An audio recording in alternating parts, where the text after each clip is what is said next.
तो middle east में America और इजराइल ने कई मोर्चे खोल दिए हैं। अमेरिका ने हूती विद्रोहियों पर बमों की बरसात कर दी है और ईरान को धमकी दे डाली है।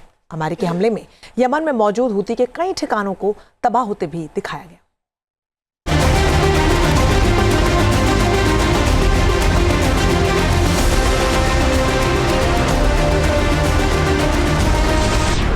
हूती पर टूटा अमेरिकी कहर।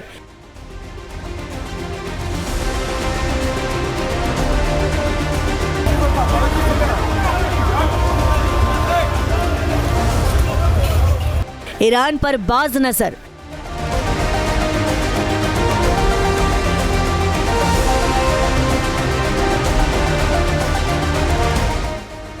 हमला इस बार ऐसा 3 मुल्कों में कोहराम मचा।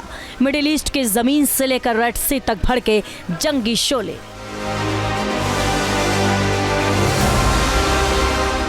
ये तस्वीरें यमन के ऊपर गिरते बमों और गरजते लड़ाकू विमानों के जरिए बरसाई गई तबाही है। अमेरिकी हमलों की जद में यमन का राष्ट्रपति भवन, हूती विद्रोहियों के सैन्य ठिकाने और सिविलियंस फैक्ट्री भी आए हैं।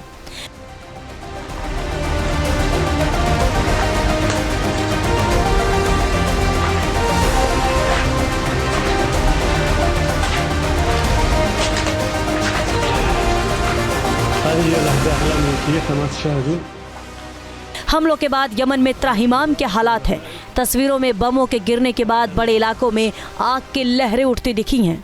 पिछले 3 दिनों से यमन में अमेरिका हूती विद्रोहियों के ठिकानों पर बमों की ताबड़तोड़ बारिश कर रहा है।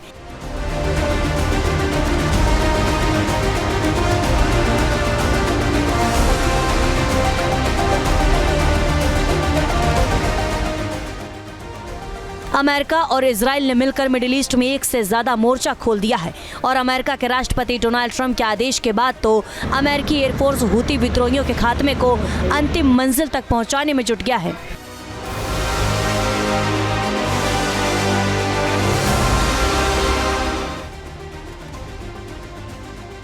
रेड सी और अदन की खाड़ी में हूती के हमलों की ताकत को नेस्तनाबूद करने के लिए अमेरिका ने aircraft carrier worship Harry S Truman तैनात कर रखा है।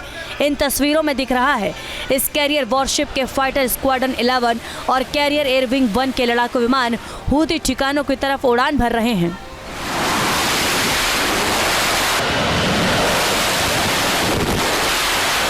अमेरिका के राष्ट्रपति ट्रंप को ऐसा लग रहा है कि इस वक्त हमास जो है फौजी तौर पर बहुत ही कमज़ोर हो चुका है। हिजबुल्लाह के साथ पहले ही सीज़फायर चल रहा है, इसलिए उन्होंने एक स्पेशल प्रेसिडेंशियल हुक्म देकर हूती के जो विद्रोही हैं उनके ऊपर यमन में, सना में बहुत सारे हमले किए। ऐसा हमला करके राष्ट्रपति ट्रंप कोशिश कर रहे हैं कि हूती, हिजबुल्लाह या हमास को पूरी तरह से फौजी तौर पर यानी मिलिट्री एंगल से ख़त्म कर दिया जाए। पेंटागन ने दावा किया है हमलों की पहली खेप में यमन के 29 ठिकानों को निशाना बनाया गया है, जहां हूती आतंकियों के ट्रेनिंग साइट्स और हथियार बनाने की फैक्ट्री के साथ ही कमांड और कंट्रोल सेंटर मौजूद है। टीप न्यूज़ नेशन। न्यूज़ नेशन अब व्हाट्सएप पर खबरों की ताजा अपडेट के लिए न्यूज़ नेशन के इस QR कोड को स्कैन करें।